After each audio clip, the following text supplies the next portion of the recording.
जन्माष्टमी की कहानी। द्वापर युग में जब पृथ्वी पाप और अत्याचारों के भार से दबने लगी तो पृथ्वी गाय का रूप बनाकर सृष्टिकर्ता विधाता ब्रह्मा जी के पास गई। सभी देवता ब्रह्मा जी के पास गए और ब्रह्मा जी को पृथ्वी की दुखांत कथा सुनाई। वहां उपस्थित सभी देवताओं ने निर्णय लिया कि इस संकट के समाधान हेतु भगवान विष्णु के पास जाएंगे और सभी लोग पृथ्वी को साथ लेकर क्षीर सागर में भगवान विष्णु जी के पास पहुँचे, जहाँ भगवान विष्णु शेष शैया पर शयन कर रहे थे। वहाँ जाकर सभी देवतागण भगवान विष्णु की स्तुति करने लगे। स्तुति करने से भगवान विष्णु की निद्रा भंग हुई।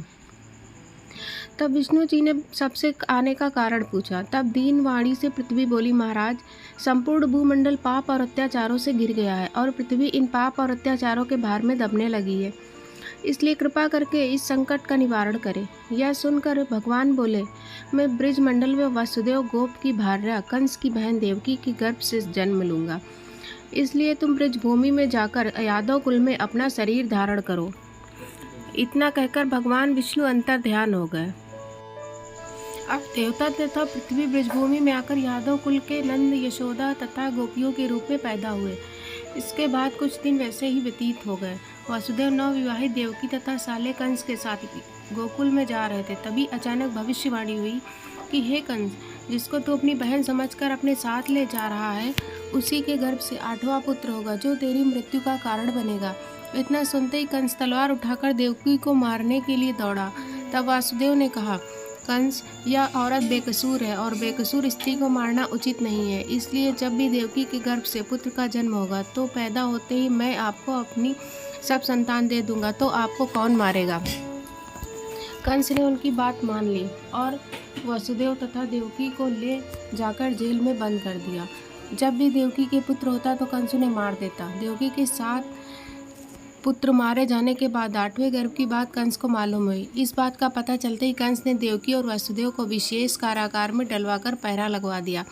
भाद्रपद माह की कृष्ण पक्ष की अष्टमी को भयावनी रात के समय जब शंख गदा पद्मधारी भगवान श्री कृष्ण का जन्म हुआ तो चारों ओर प्रकाश फैल गया। लीलाधारी भगवान की यह लीला देखकर वसुदेव और देवकी उनके सामने हाथ जोड़कर खड़े हो गए। भगवान श्री कृष्ण ने जब अपना बाल स्वरूप लिया तब देवकी और वसुदेव के हाथों की हथकड़ियाँ टूटकर खुल गईं।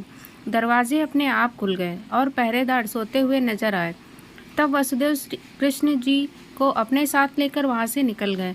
जब वसुदेव ने यमुना को पार करने के लिए अंदर प्रवेश किया तो यमुना का स्तर बढ़ने लगा।